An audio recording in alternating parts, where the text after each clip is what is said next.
Chicken patties এখন বাসায় বানাতে পারবেন মাত্র কয়েক মিনিটে। কেউ খেয়ে বুঝতেই পারবে না এটা বাসায় বানিয়েছেন। এভাবে বানালে এতটাই টেস্টি হয়।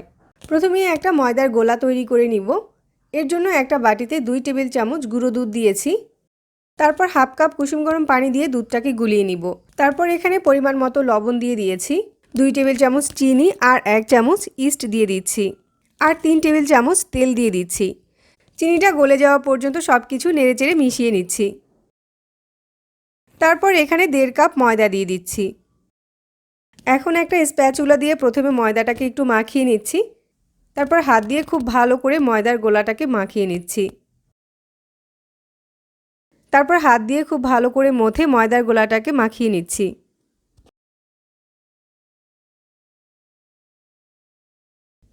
এরপর একটা র্যাপিং পেপার দিয়ে বাটিটাকে র্যাপ করে আধা ঘন্টার জন্য রেস্টে দিয়ে দিব। এরপর একটা বাটিতে 1 কাপের মতো হাড়ছাড়া মুরগির মাংস নিয়েছি। মাংসগুলোকে ছোট ছোট করে কেটে নিয়েছি। মাংসের সাথে হাফ চামচ দিচ্ছি রসুন বাটা আর হাফ চামচ দিচ্ছি আদা বাটা। লবণ দিচ্ছি পরিমাণ মতো। 1 চামচ মরিচের গুঁড়া আর 1 চামচ সয়া সস দিয়ে দিচ্ছি। 1 টেবিল চামচ টক দই দিচ্ছি, এটা অপশনাল। এবার এই সব কিছুর সাথে চিকেনটাকে খুব ভালো করে মাখিয়ে নিতে হবে। তারপর চুলায় একটা ফ্রাই প্যান বসিয়ে 2 টেবিল চামচ তেল দিয়ে দিচ্ছি। ফ্রাই প্যানে এখন মাখিয়ে রাখা চিকেনটাকে দিয়ে দিচ্ছি। তারপর নেড়েচেড়ে ভেজে নিচ্ছি। চিকেনের পানিটা যখন শুকিয়ে যাবে তখন এখানে 1 টেবিল চামচ ময়দা দিয়ে দিচ্ছি। 1 চামচ দিচ্ছি গোলমরিচের গুঁড়া আর 3 টেবিল চামচের মতো ক্যাপসিকাম দিচ্ছি।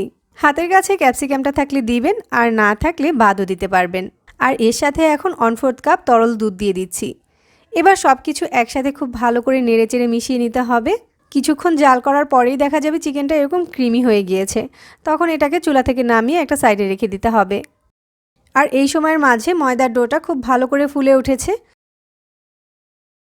এখন ময়দার গোলাটা দিয়ে যে কয়টা নাস্তা বানাবো ওরকম করে ভাগ করে নিচ্ছি। এখান থেকে এখন একটা ময়দার গোলা বোর্ডের উপরে নিয়ে নিয়েছি, আর বেলুন দিয়ে আলতো হাতে এরকম লম্বা করে বেলে নিতে হবে। এই রুটিটাকে কিন্তু এরকম সামান্য পুরো রেখে বেলে নিতে হবে। এখন এই রুটির উপরে আগে থেকে তৈরি করে রাখা চিকেনের পুরটা দিয়ে দিচ্ছি। তারপর হচ্ছে 2 সাইড থেকে এভাবে ধরে ভাঁজ দিয়ে দিচ্ছি। আর এভাবেই সবগুলো চিকেন প্যাটিস বানিয়ে নিব। একটা কাগজে কিছুটা তেল ব্রাশ করে যেই ট্রেটাতে করে আমরা চিকেন প্যাটিসগুলো বেক করব সেই ট্রের উপরে দিয়ে দিয়েছি। এরপর এই ট্রের উপরে প্যাটিসের রোলগুলো ফাঁকা ফাঁকা করে বসিয়ে দিচ্ছি। এখন চিকেন প্যাটিসগুলোকে ছুরি দিয়ে কেটে এভাবে একটু ডিজাইন করে দিচ্ছি। এতে করে প্যাটিসগুলো দেখতে অনেক কিউট লাগবে।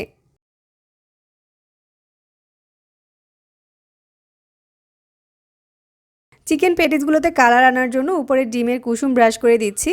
এরপর উপর দিয়ে মোজারেলা চিজ দিয়ে দিচ্ছি আর একটু চিলি ফ্লেক্স দিয়ে দিচ্ছি।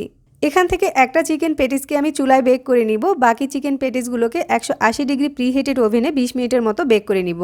চুলায় একদম মিডিয়াম টু লো হিটে চিকেন প্যাটিসটাকে আমি 30 মিনিটের মতো ঢাকনা দিয়ে ঢেকে বেক করে নিয়েছি।